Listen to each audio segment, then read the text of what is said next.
Reaching your first 4,000 watch hours is simple. Let me show you how to do it. So let's do some quick maths. So let's imagine we have a YouTube video. This YouTube video is 10 minutes long. And now let's imagine that we have a viewer whose head happens to be the same shape as a YouTube video, don't question it. But let's say this viewer watches this video all the way to the end. Now, because this video is 10 minutes long, your viewers watched it all the way to the end, that is going to get you 10 minutes of watch time. And remember, watch time is the thing we want to get our watch hours up so we can hit that 4,000 number. Okay, you've got that. What does this have to do with getting watch time? Well, let me show you. Let's run this scenario again, but let me just get rid of these. Let's put 2 more videos in here. So we've got one here and one here, right? Now let's say both of these additional videos are 10 minutes in length. But now when our viewer here watches all 3 of these videos, we're left with 30 minutes of watch time. So in summary, if we can get people to watch more of our videos,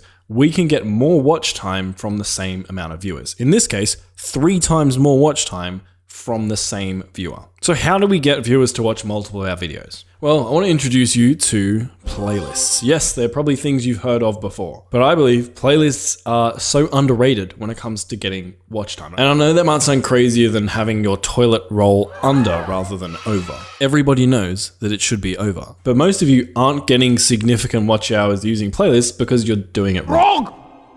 All of you are. So let me show you how to do this. So if you click onto a regular video, right? This video here, for instance, you can see that on the right-hand side, on mobile, it'll be below the video, but on the right-hand side, there are videos from other channels. So the instant I decide to stop watching this video, I now have a bunch of other videos that I can click and procrastinate my life away on instead. However, if we open up this exact same video, but we open it up inside a playlist, what you can see is now on the right-hand side, all of my competitors' videos have been bumped down the screen. In fact, you can't even see them on my screen. All you can see are more of my videos. So not only will more of my videos autoplay if someone gets to the end of this, but also if someone doesn't get to the end of this video, the chances of them ending up on another one of my videos over here, much higher. And this can help you get one viewer to watch multiple of your videos, which leads to more watch time. But you might be saying, but Marcus, my playlists don't get any views, so it doesn't matter how great they are. No one knows they exist, which for 99% of you is going to be true. Playlists aren't very discoverable. So here's what you want to do. If you go to a playlist and you open up a video inside one of your playlists, you can then copy a link up here. Now, if I use this link and paste it into Google, what you'll see, it'll open up this video inside of my playlist. And it's much easier to get someone to click on your link than it is to get them to find one of your playlists on their own. So what I like to do, and this works on really small channels as well, in my descriptions, in my pinned comments, I'll leave links to other videos of mine. But if you click these links, what you'll see is it will open up this video inside of a playlist. And even if you're only getting 10, 20, 30, 40 views on YouTube, if you can get 20 or 30% of those people to click on your playlist links, all of a sudden you could be getting 20 to 30% more watch time without doing any extra work. And the more views you get and more videos you post, the more that compounds. But on its own, even though this helps, it's not going to be enough to skyrocket your way to 4,000 watch hours. So I have a bunch of other methods I'm going to share with you in this video that will help you hit the 4,000 watch hours. First though, let's play a game.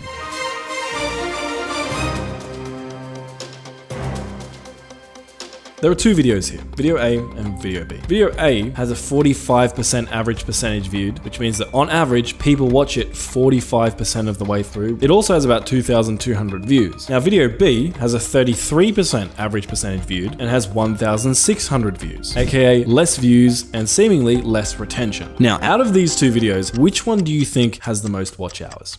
Well, it's actually video B, even though the retention is worse and it has almost 500 less views. So how is that possible? Well, video B is 3 minutes and 13 seconds long. And as mentioned, on average, people watch it 33% of the way through, which means this video generates about 1 minute and 4 seconds of watch time per viewer. On the other hand, video A is 1 minute and 44 seconds long, and at a 45% average percentage viewed, that means it's generating about 47 seconds of watch time per viewer. Because when you think about it, the maximum amount of of watch time I can get from video B is 3 minutes and 13 seconds. But the max number of watch time I can get from video A is 1 minute and 44 seconds. Because video B is longer, it has the opportunity to get more watch time per viewer, and so even though its retention might seem worse and it's getting less views, it's actually generating more watch time. In other words, longer videos tend to result in more watch time. Now, big mistake people make here is they go out and just start adding a bunch of filler content to their videos to make them longer. And that doesn't work, because if you add filler content, it makes your video worse and people are going to leave your video. And having a long video doesn't help you get watch time if people don't actually watch that video. So how can we make our videos longer without adding a bunch of filler content or just adding so much content that it's going to take us forever to make the videos? Well, let's take a look at this video for a minute. And the video is about, well, you can see from the title and thumbnail. Now, when I watched this video, I noticed something very interesting. Jack starts off by explaining the video and how the challenge will work. Then he spends a bunch of time walking around the street trying to find someone who can rap. Then after finding his random guy, he meets up with him and interviews him in a car. Then they arrive at a recording studio where they're going to record their viral song and mess around for a bit. Then they actually record the song and listen to it back. And then and only then do they actually start doing the stuff that most people would expect the whole video would be about, which is actually taking this random guy and song that they've created and making it go viral. And at this point, the video's been going for about 7 minutes. Now, most beginners probably would have found a random guy, recorded a random song, and explained the premise of the challenge in about a minute, and then spent the rest of the video actually trying to make that random guy and song go viral. And because of that, their video probably would have ended up being quite short. So what I want you to do, regardless of what type of content you're creating, whether it's educational, entertainment, whether it's a challenge, take inspiration from Jack here. Don't just show people what it is you promised you were going to show them. Actually take people along for the journey of setting up the challenge you're about to participate in, or your line of thinking and coming to the conclusions that you are going to share with them. If Jack had just been like, hey guys, in this video I'm going to create a viral rapper, I found a random guy on the street, we recorded a random song, and now we're going to try and make this song go viral, let's do it. All of a sudden, his video is 7 minutes shorter. But the other thing you can also do to create longer videos is really obvious, but also really genius. So if we have a look at this channel, the videos that really got it started were funny moments compilation videos. This one here is the most successful of those compilation videos, 2.5 million views. And this one here is the second most successful compilation video with 1.7 million views. However, if we look at the watch time generated by these videos, the 2.5 million view video got 182,000 watch hours, and the 1.8 million view video got 274,000 watch hours. Now, the reason for this is, like we talked about earlier, making longer videos, but I want to draw your attention to the type of video this is. This is a Star Wars Battlefront funniest moments of 2017 video. In other words, it's just a compilation of videos that he's already made. And so many of you guys can create these kinds of videos and make them even longer than 40 minutes. You can make 1, 2, 3 hour long videos, just compiling videos that you've already created into what you package as a best of moments video. If you're an education channel, you want to find videos that you have that are highly related and sort of package them into sort of one big course video. So let's say you're a business channel and you have videos that teach people like how to find a domain name, how to choose what website